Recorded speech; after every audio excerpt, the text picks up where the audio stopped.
welcome to what is historic for the American Educational Research Association, and that we have a sitting mayor who is joining us for a conversation around education. So can we give Mayor Cherelle Parker a nice round of applause for her being here?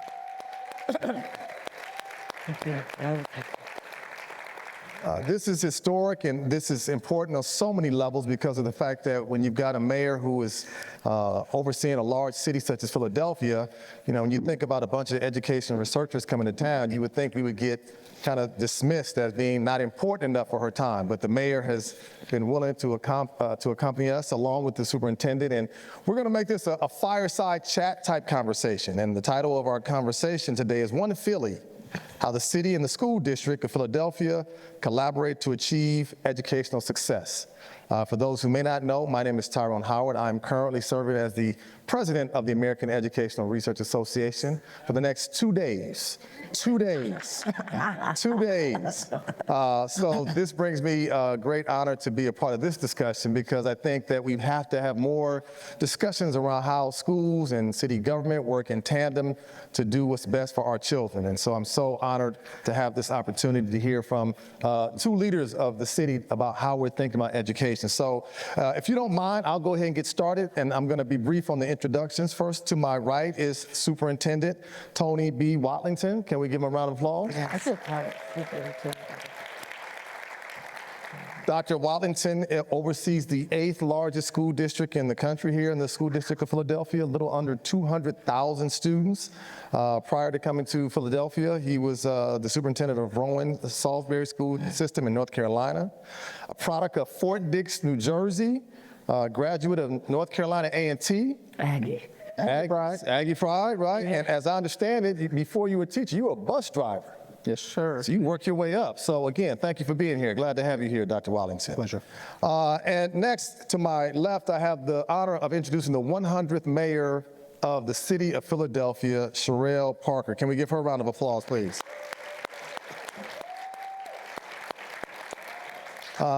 Mayor Parker was elected in 2023. She is, like I said, the first woman to hold the office of mayor. Wow.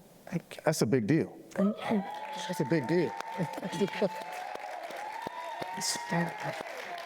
I'm so happy to see you. Come on, so you got your amen corner right here in front, huh? Yeah. Prior to becoming mayor of the city of Philadelphia, she served in the Pennsylvania House of Representatives from 2000 to 2015, and she also served on the city council dating back to 2015. So I am so excited to have you here, Madam Mayor. We're going to have a conversation. So I want to start this conversation out because each of you have some opening statements that you want to just share with our audience about how you see the work around the city and its collaboration with the school district. So, Madam Mayor, do you want to start off with some opening remarks, please? So first, I want to say that I am only here today because my superintendent, and I want you all to pick up what I just put down. If you are anywhere else in the country and you think you are going to poach my superintendent, you ain't going anywhere. No, Dr. Howard, honor and the privilege. Dr. Watlington told me a great deal about you, your leadership in this organization. Didn't realize that you represent the largest education research organization across the nation for 14,000 members. And I'm just honored that you're here in the city of Philadelphia. Dr. Watlington, and I know we'll get into this conversation a little later, but it's true, Dr. Howard became the first woman mayor, 6th largest city in the nation, birthplace of democracy, first woman in 341 years. And it sounds nice when people say it, but it doesn't mean a damn thing if we don't change the needle and move the needle on what we need to do to close the gap between the haves and the have-nots. And because my real life lived experience has been closest to the people feeling the most pain in our city. Education, for me, is the great equalizer. But we've got to figure out a way to do some things differently if we want better outcomes. And a mayor can't do that without a strong superintendent as a partner. And I watched him from afar when I was on the trail during my tenure in council. And I'll tell you what I love more than anything. I never seen him attempt to dumb down or lower the expectations for young people who are products of low to moderate income communities. It's very, very important that if there's ever a place where we need to have high expectations, it's for young people who are living at that socioeconomic status. So I'm here to have the conversation, talk about how I want to support our superintendent, some of the aggressive and ambitious plans that we put on the table. And I want you to know, and I do want to say this, and I'll close with this, I'm just leaving, Doc. I rushed over here from the meeting at AERA, our first intergovernmental roundtable meeting. That means every elected official who represents the city of Philadelphia, city council president, all council members.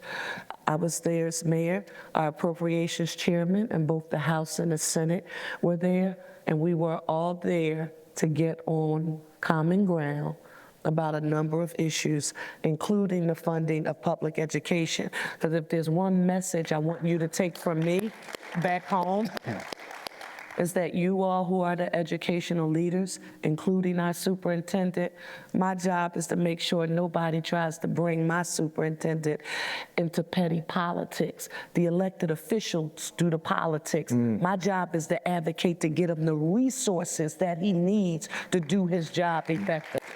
Thank you all so very much. And before I come to the superintendent, I'd be remiss, because I would imagine, Madam Mayor, that one of the reasons that education is so near and dear to your heart is you have a background as a former high school English teacher. I am. So you understand the struggle. Well, Dr. Howard, I have to, people come into education in different ways, and I welcome them in, but I am a certified secondary English teacher. That means I'm a PE pass, practice pass English teacher, and I just have to, for the record, always share that, because they say, well, how did you do it? Were you elected? No, I studied, I trained to be a teacher, because an English teacher actually, when I was in high school, really changed my life when she started giving me literature written by Black women.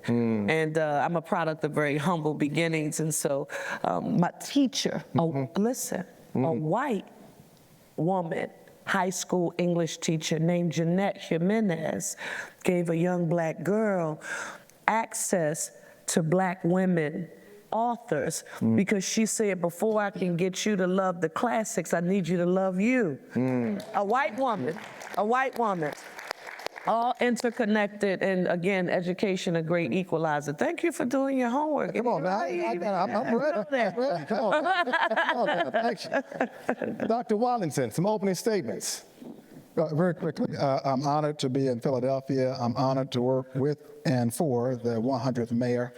I'm motivated by making sure that folks who come from a background like myself, who began as a bus driver and a custodian, certainly in the place where democracy began with this historic city, have an opportunity to go on and to participate in the world's largest economy. It's so interesting to me that we have the world's largest economy, strongest military, and the teaching force helped to build, public schools helped to build the middle class. And we're so ready to just let it all go down the wayside because, of this attack sometimes, as people refer to it, or lack of support, lack of appropriate funding, et cetera. And so one of the things I learned as a superintendent in North Carolina, of the only school district in North Carolina that had a waiver from all of the state rules. We had a waiver from rules related to budget, curriculum. We could do our own school calendar, Mayor. And it was so interesting that when you give those flexibilities sometimes, and this is important for the researchers, it's like a dog in this cage. You take the cage away and say, hey, what if if the mayor gave us a waiver from certain rules? What would we do different? How would we dream differently for our children, particularly the least of these? And too often we do the same things as if that cage were still there. So I'm inspired by the mayor's leadership. I'm inspired by the opportunity to make sure that all of our children in Philadelphia can go to a HBCU and an Ivy League institution like this mayor. So this conference is historic for obvious reasons that we've never had a sitting mayor and sitting superintendent come to this association to talk to us. And one of the things I've said is that we need to be more engaged in communities and more engaged in schools. Shout out to Principal Bradley, who hosted us at Harriet Tubman Elementary a couple of nights ago. Phenomenal event with your school and your community. But we're also historic because for the first time in this association's 108-year history, as our theme, we said we are addressing racial injustice and constructing educational possibilities, putting the issue of racism in education, racial disparities front and center. We're not going to nibble on the edges. We're going to take it head on. So, Madam Mayor, I want to ask you, from your standpoint and your vision and plan, what's the plan to address racial disparities in education that have plagued not only Philadelphia, but lots of urban cities across this country? I love the way you described that it wouldn't be on the fringes, that you've made that the nucleus. You all have been intentional with that theme. That means a great deal.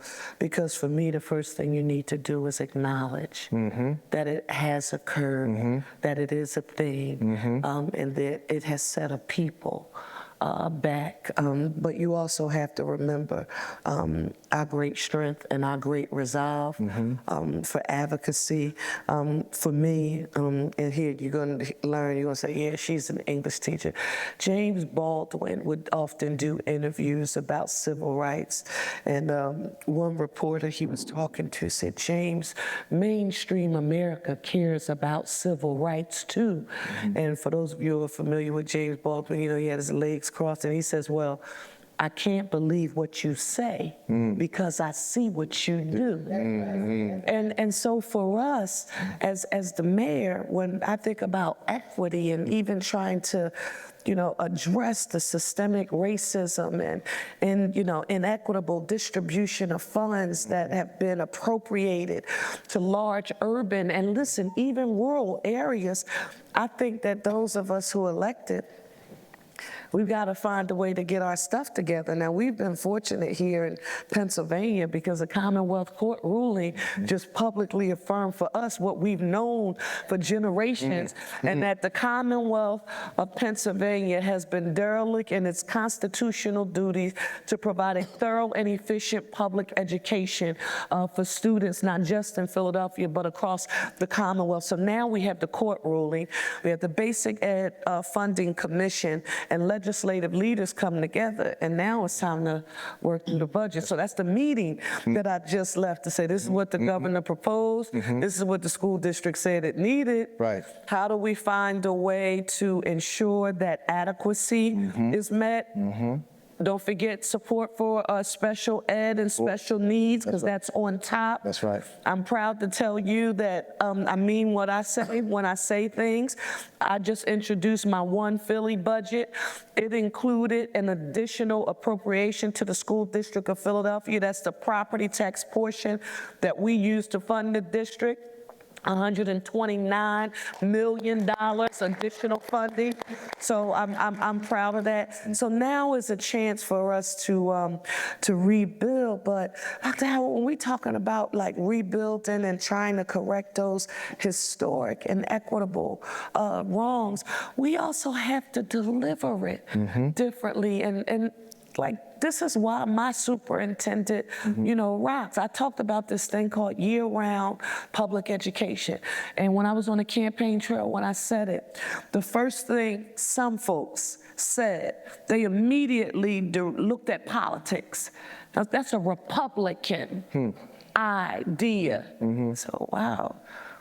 Grandma, the Council President Johnson, he says, you know, Grandma said, idle mind is the devil's worship. Like when we were growing up, that means you had to keep yourself engaged in a positive activity.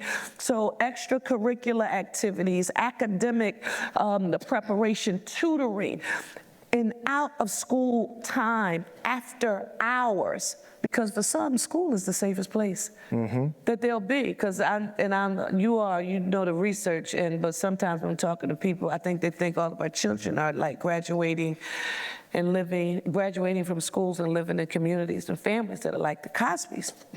And I just want you all to know that Ward and June Cleaver, you all don't even know who Ward and June Cleaver are. And the Cosbys, that's not the reality. That's right. That our children are living in. So for me, it's dollars, equity, and it's the kind of programs, training for every industry thriving in the city of Philadelphia, life sciences and biotech, municipal college, a city college for municipal employment here, workforce development, CTE. But the mayor, guess what? Can't happen just because the mayor says so, which is why I think it's like crazy when I find out a mayor doesn't communicate or work well with their superintendent. How you don't work well with your superintendent? You can't get anything done. That's right. That's right. That's right. I was talking to President Howard when they arrived at Dr. Bradley's school, Bethune Mayor, and in some of the private conversations with some of the faculty, they talked about some of the less than positive relationships in some of our urban cities, large cities. It's real? It's a real thing. We'll ask the president to opine on it here at the moment. But Yeah, I'm going to ask you to opine on it. let me opine on what the mayor said earlier, though. I do think that it's really important that the research community, AERA, I see it as a trifecta, the AERA community can help make sure that we bridge this gap between theory and practice. One, you can clap on that, it'll be okay. Mayor said it'll be okay. Number two, you can help our big city mayors by equipping them with the research, because they're the people who fight these good fights around funding so that superintendents can do our jobs to deliver on improving outcomes. And I'll give you one example. As a professor at Penn State who I believe testified in that fair funding case that the mayor referenced with the Commonwealth Court, and talked about how much additional funding would come to the school districts, including the School District of Philadelphia. But if the research was shovel-ready and actionable, where mayors could make use of it and get briefing papers, I think that's really important. Then it's incumbent among the school district superintendents to deliver on outcomes. Yes. Because the mayor said we can't dummy the curriculum down. We've got to have high expectations. One of the things that came out of all Black segregated schools was poor resources, secondhand resources, but the research community has told us there was this respect and expect notion, and we're trying to figure out how to bring that back to Yeah, so this is good, because I'm glad you brought that up, Dr. Watlington, because even as we think about putting resources into schools to address racial disparities, there's still mindsets and beliefs and attitudes that, even with all the money in the world, can still cause those gaps to be chronic. What can a system do to begin to address those kind of issues when it comes to just belief systems that certain folks have about children of color?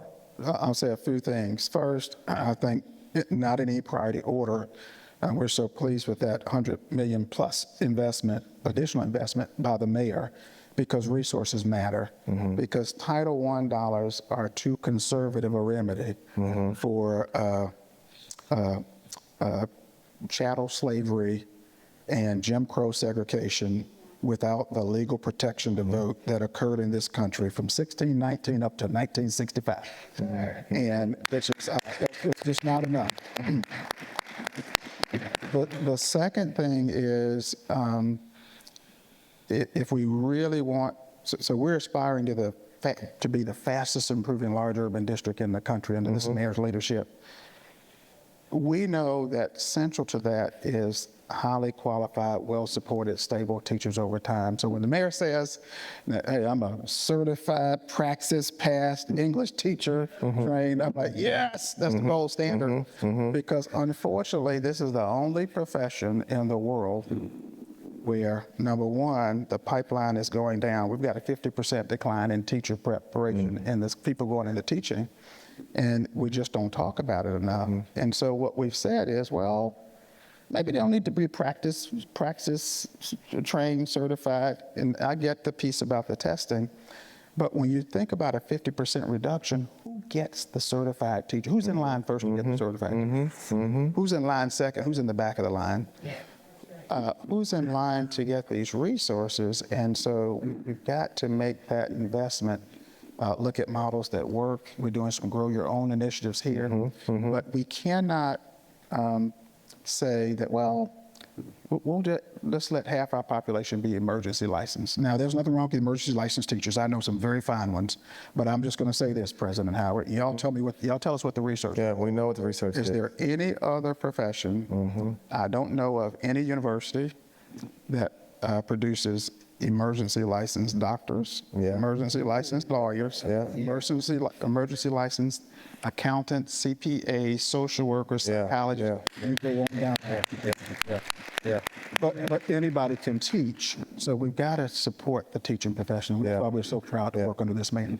I appreciate that. Mayor Parker, what's your vision for the schools of Philadelphia? So I've committed overall in the city that the people gave me an opportunity to lead. I would make Philadelphia the safest, cleanest, greenest big city in the nation with access to economic opportunity for all. For our young people, my hope is that they all get access to a 21st century world-class education that will give them the skills to compete in a global economy, in a modern, highly technical building, being trained by qualified teachers and instructors, and quite frankly, connected to systems that gives them an opportunity to explore their potential greatness and or desire and or your passion. I'm not sure what everyone else thinks, but for me, school helped me on what I call my personal journey to self-discovery. It was there that I learned, in metal shop, we made a napkin holder. And when I made, you have to go and put the metal in and then you bend it. And I took it home to my grandmother who raised me, and, it was lopsided. And, mommy still put it on the counter in the kitchen, although it was lopsided. But what I learned, Dr. Howard, was that, I would never be an iron worker, because I wasn't good with bending the metal, right? Wood shop, right? I would never become a carpenter. This exact and cutting, and that was never a skill. How many people don't ever get an opportunity to really learn what it is that you like, that you're good at? And it's not necessarily always college, traditional higher ed. And if you look at, for me, Dr. Watlington's right, I'm a graduate of Lincoln University, first historically Black degree-granting institution of higher learning in the nation, and a graduate of University of Pennsylvania. And I will be in student loan debt until I'm dead, paying the University of Pennsylvania back. But Dr. Howard, what about the young person who says, I don't want to go to Penn, and I don't want that amount of student loan debt. I want to be a plumber. I want to be an electrician. AI will never take the plumber out of business. You always need the plumber. The plumber can earn 2 to 3 times the salary of a teacher on an annual basis. So I just want options. I understand that. So one of the things, Mayor, I appreciate you lifted up, was you want Philadelphia to be the safest, cleanest, greenest school district in the country. So let's talk about the safety piece for a second, because one of the things that researchers here have talked about is that we know students can't thrive academically until their most basic needs are met: food, shelter, safety. What is part of the vision in terms of ensuring not just the physical safety of the students here of Philadelphia, but the psychological safety, the emotional safety, the cultural safety, so that when they do feel safe, then they can be in a position to learn? AERA, y'all, now you're asking tough stuff. Holistic approach. It doesn't just include the student, but where we think about the parent and or the caregiver. When you hear me acknowledge that I'm a product of very humble beginnings, you know, I learned that when I would later grow up and understand what statistics were, and that I grew up in a household that was considered to be on the lower end of the socioeconomic status based on my grandmother's income. She was a domestic worker. I mean, guys have probably never heard of that before. That means she cleaned the homes of extremely wealthy people to take care of me. My grandfather was a Navy veteran, and Daddy was retired. But when I think about her income now that I learned that technically I was poor, I always had enough of everything. Great deal of pride. Home that I lived in, you know, a beautiful row house, but we made do with what we had. That is not the standard operating procedure for so many, not just of our young people, it's their parents and families. So Dr. Watlington, you know, it's wild, you know, I'll mess with you if you try to take my superintendent. He talked about expanding the concept that was introduced time ago, but it was never really allowed to fulfill its true vision. And that was of a parent university, right? Where parents are getting access to tools, and not just parents, caregivers. Because, you know, how many grandparents are like my grandparents? And they are the parents or the aunties, you know, or the uncles. And so holistic access to, you know, a place to live that is clean and that is safe, and a place where you are, you know, you're eating and somebody is, you know, helping you. And for many of our young people, I'm not sure about in other places. Dr. Watlington, I can only speak about the communities here in Philadelphia. I'm a lifelong resident here, so I know the good, the bad, and the ugly about my city. That is not the reality for the majority of our students. So when they go to school and they can eat breakfast, they're being taught and nurtured. In some schools, you know, they have washing machines. Now, some people didn't even, well, how would they, that doesn't, like, you don't truancy. Who's coming to school? Who's trying to be a student and take care of their children? So how do you do it? A holistic approach that puts people on the path to self-sufficiency. I'm gonna make somebody's not gonna like this. Helping people get access to the opportunity to own dignity. This is not just the young people. I'm talking about the people who are caring for the young people. And that's what that's what safer, cleaner, greener, the economic opportunity for all means. Cleaner, you know, areas, greener areas, not concrete jungles. You know, University of Pennsylvania conducted a study.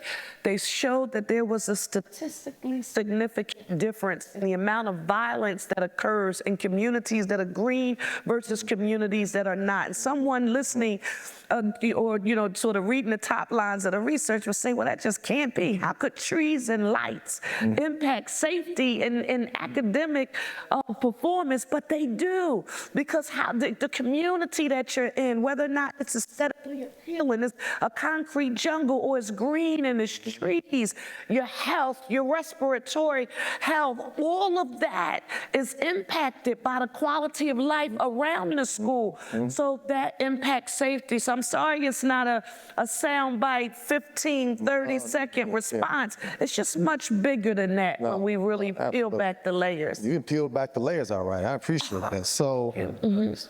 Superintendent, safety. Sure. I'm going to start with the first strategy in our strategic plan, Accelerate Philly.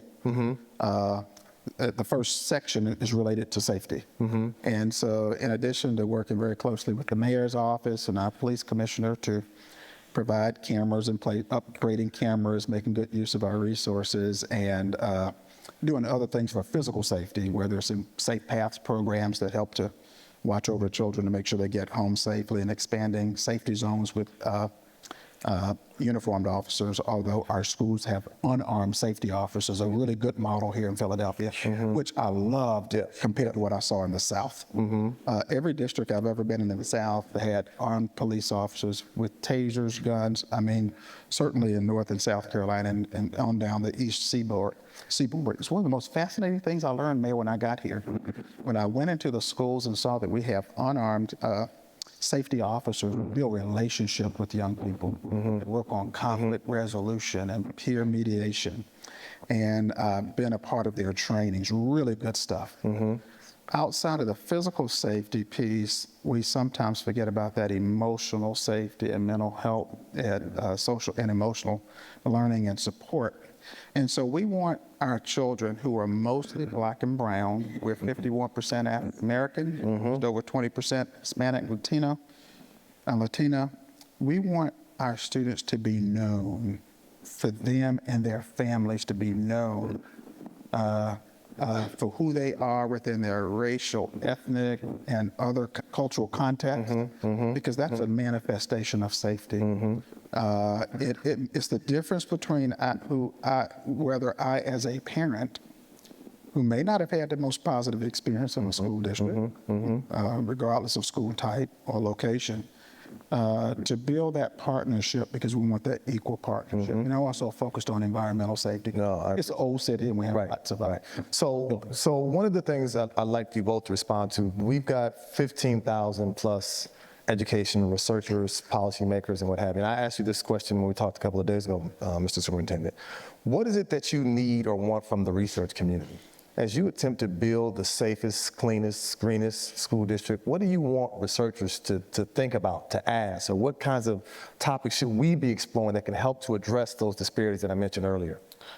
If the mayor will let me take a quick stab at this first, I will just say I've thought a lot about this, Mayor, and I think that AERA, first, you should have a research agenda that helps big city mayors who have really big, complex problems to solve. Our big city, this is the 6th largest city, so our mayor doesn't just have to worry about education, she's got to worry about safety, she's got to, economic vitality, everything, all the way down to, growing the airport, and I've heard you talk about that. But, so certainly giving them a research literature review, if you will, to be informed by practical stuff. The mayor, for example, has a vision for year-round education. We're lined up, an extended year, we're lined up right behind her. We need the shovel-ready research about what are the best models out there so we can learn from them, including the Harlem Children's Zone, paying attention to. Second, in the school districts, help us to really have clear research definitions about what equity is, because I hear a lot of talk about equity, but sometimes it's too academic. Joe Madison on talk radio says, put it where the goats can get it. That's right. And for that means, how do we deprogram and get rid of systems and change systems that just don't work for Black and brown kids? I think we ought to have more program evaluation from AERA to help us to know where to invest our resources. The mayor said she expects us to improve academic outcomes and develop our kids. And so when we have outcomes and we have good models about what's working and what's not, it can't just be that we have all these partnerships all the time and everybody says everything works. And then we say, how many more kids can read appropriately and can pass the test if they're going off to the community college and don't have to take remedial courses or the four-year institution. And so I think we can bridge that theory and practice and stay engaged with us on the research about how we best help parents. Because we relocate parents. That's good. Mayor Parker? Dr. Watlington, you have me thinking about doctors and lawyers. Lawyers have to earn continuing legal education credits on an annual basis. Doctors continuing medical education.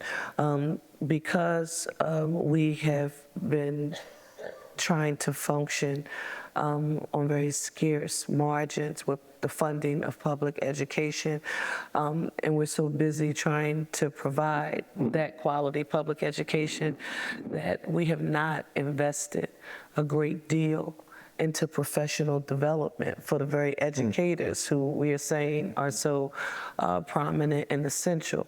And so Dr. Watlington, how long ago were we over at where were we at? On the Parkway with the Newbauer Foundation.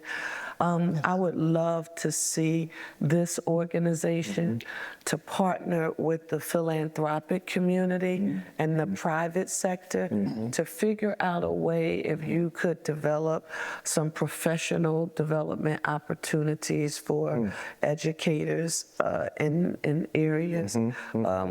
Particularly for underserved populations. If you could help us raise the profile on the issue that we don't talk a lot about, but I know it was extremely important for me, cultural competency amongst those who are leading our classrooms. And I want to go back to the research. The research is so important. We have to bring the whole package. I just again left a group of elected officials trying to figure out how we're going to get on the same page, Dr. Howard, to advocate for all of the needs of the city. But a data-driven and research-based approach is extremely helpful. It's a helpful part of the advocacy we have to put together in order to make the case. And when it comes from an entity as renowned, I didn't realize how old you were. You said 100 and how many years? 8 years. 108 years. So that means when AERA speaks, people will listen. So I want you to imagine the mayor of the city of Philadelphia having to go to Harrisburg and advocate for additional resources for the school district for a number of things: conflict resolution, trauma, mental and behavioral health supports, a number of things. And it's not just an ask, but here is research from AERA that says if you make an investment in these things that I'm asking for, this is how it will economically benefit our region, our city, our commonwealth. Now you're singing a different tune. That's right. So So we thank you, Dr. Watlington, for letting me know this organization even existed. Had it not been for him, I would not have known. So now you know who we are. But I want what Doc asked for. I want the research to help with the advocacy. Absolutely, absolutely. So one of the things on the And may I just add one other thing, Dr. Howard? It's important for the researchers to change the narrative sometimes. Right. And I'm not talking about makeup research, but when districts are making improvements, we need researchers who say that. I'll give you an example. The Harvard-Stanford study just recently came out, the Education Recovery Scorecard, to look at how are America's kids doing post closing school in March 2020 with the pandemic. And when the article first came out with the New York Times mayor, they featured Nashville public schools and Birmingham schools, where our deputy superintendent right there, Dr. Jermaine Dawson, worked as the chief accountability and academic officer. But they didn't talk about Philadelphia. And we dug into the data with help from the Council of Great City Schools and Dr. Tanya Wolford, and lo and behold, the children of Philadelphia had the best math rebound performance, and that's Dr. Keisha Sarfo, who's the chief of research at the Council of Great City Schools, and her staff. But Philadelphia had the best rebound performance in 3 through 8 math among the large Nate Tudor districts, with Los Angeles being number 2 mayor. That's my city. Okay, all right. That's it. Wait, hold on. You're gonna have that mayor call this mayor. Right. No, but let me jump in for a second, because this is what I want to get at, is that one of the challenges I think with research is that we have a problem of always documenting what is going wrong. Yes. What is not going well. This is the problem. And don't get me wrong, there are lots of problems in education that we have to address. But rarely do we lift up research that shows here are some things that are promising. Here are some bright spots. Here's where we're seeing progress. I'm going to allow both of you to wax poetic for a minute about if someone wants to know what are some bright spots that are happening right here in Philadelphia. Doesn't mean that they're perfect. Doesn't mean that they're all fixed and solved. And it doesn't mean that there still aren't some significant challenges that we face. But sometimes we have to tell the complete story. And the complete story would entail that there are some things, and you were just talking about it, the Superintendent Watlington, right? Some things that we can say it's encouraging. What would those things be? Really quickly, our kids improved their teacher and student attendance relative to attending school 90% of the month last year. Our kids made progress in 13 out of 17 tested areas last school year. The number of students who dropped out of school reduced by 265, and so far this year we have more than 1,100 less dropouts. That's really important because that's a life and death issue across the United States. And we need the research community to pick up on that as much as we do the press. And then certainly with the Harvard-Stanford study, in addition to having the best rebound performance in 3rd through 8th grade math among the national NAEP 2 big city districts, the school district had the second best rebound performance in reading with a lot of work to do. Chicago Public Schools.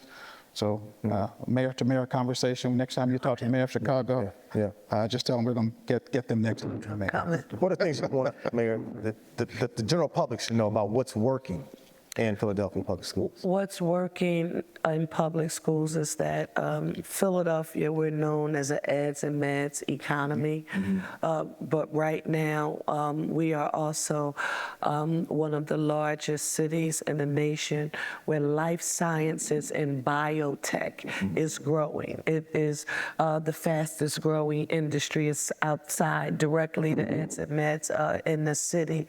And that more of our students are expressing an interest and participating in life sciences and biotech.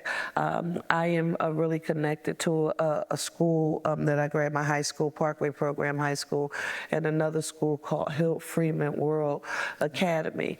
And when I look at the number of young people who have expressed an interest in working in STEM, you don't know what you can be if you can't see it. And when they know that there are opportunities to train and go directly into that industry, believe it or not, students are interested. And so sometimes if we would package it and put it together the right way and present opportunities for connecting to those resources, our children, our young people, they will surprise you every time. That's right. And President Howard, I've just got to just piggyback on what Mayor Parker said. I want to give 2 examples to her point.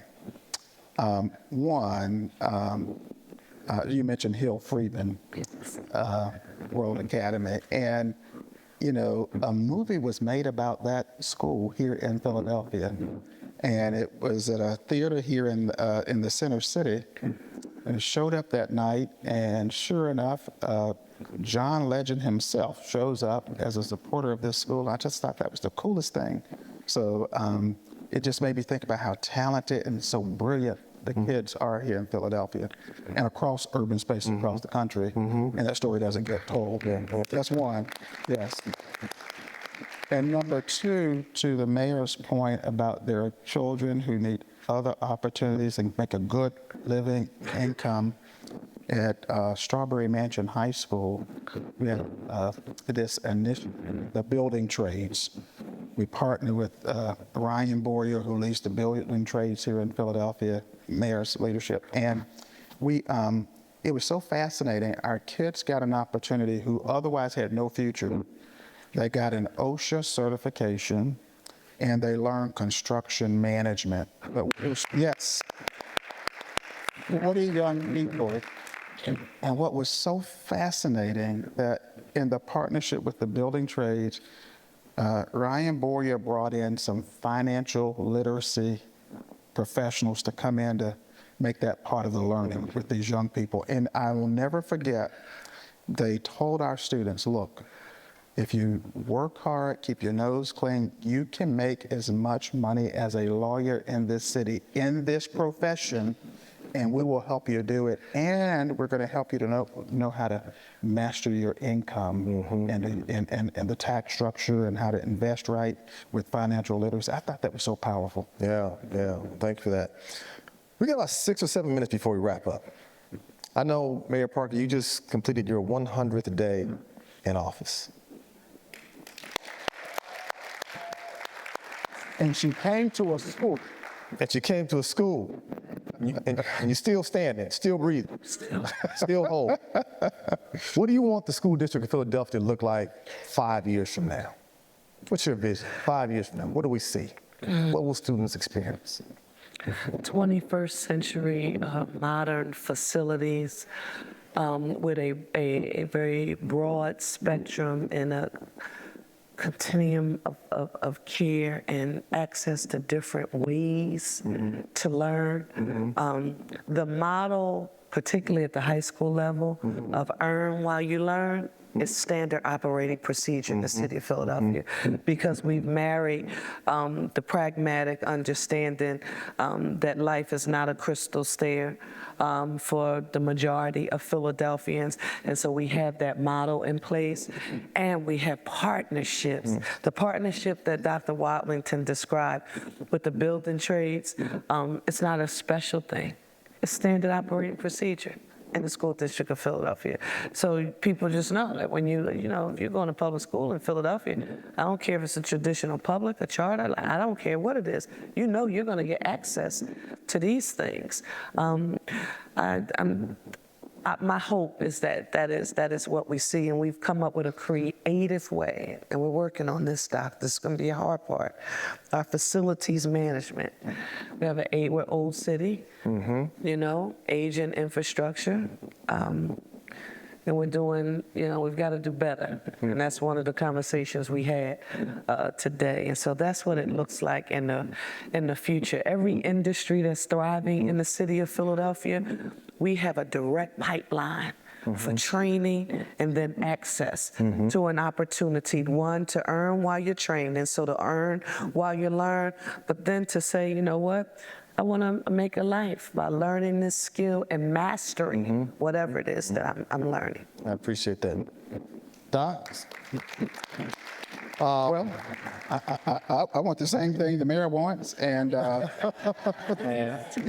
I'll line up to get it. And I think as a part of that is, wouldn't it be great if every classroom had a caring, culturally sensitive and competent teacher, Keep going. who's certified, well supported, love the kids, and can reach them just like Cherelle Lee Ralph on Abbott Elementary. And number two, we want to graduate all of our children. Graduate them all. I appreciate that. We were talking about bright spots in your city. One of the things I've had the opportunity to learn about in the time that we've been preparing to come to Philadelphia is you have an outstanding music program.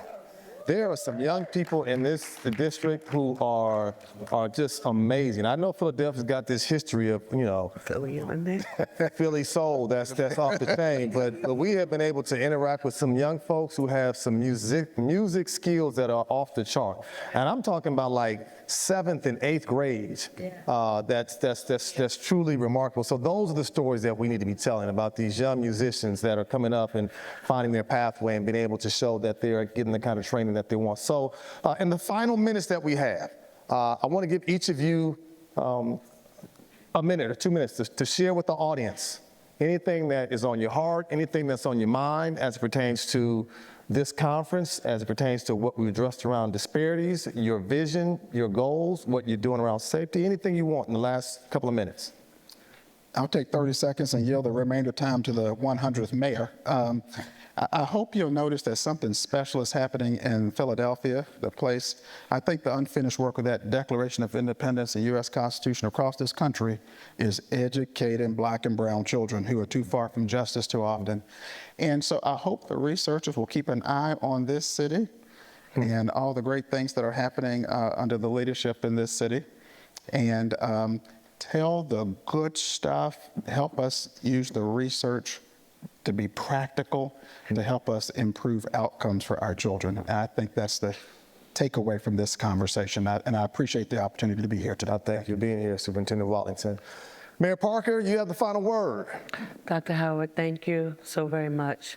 Thank you, Dr. Watlington, for even introducing me to this organization. Thank you all for coming. Come back again and eat and drink and dance and learn and have fun. No, I mean, the economic spend money, right? Thank you all so very much. But when you leave here, particularly for me, when you're thinking about young people that come from low to moderate income communities, think about that community and constituency, and always remember that you have to have the highest expectations for them, and want to provide them with access to tools that will put them on a path to self-sufficiency.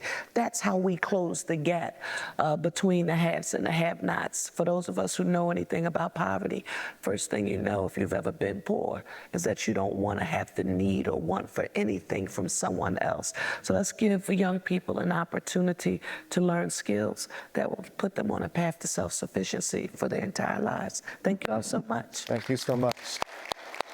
As we close, I want to thank Mayor Parker. I want to thank Superintendent Watlington, Dr. Wolford, where she's been a big catalyst behind making Right there, Chief of Research Evaluation. Thank you, Dr. Wolford. I also want to acknowledge my team, Dr. Javon Hunter, who was really big on us making this happen. Thank you, Dr. Hunter. My phenomenal program chair, Dr. Rima. Thank you, Dr. Rima, for helping us to conceptualize this. And up front, we have the one and only Dr. Linda Tillman, who was big in this, who was the dissertation chair for Dr. Watlington. Doctoral professor, right here. Yeah, that's his professor right Professor there. Emerita at University of North Carolina, Chapel Hill. And thank you all for being here. Have a good evening. Thank you so much.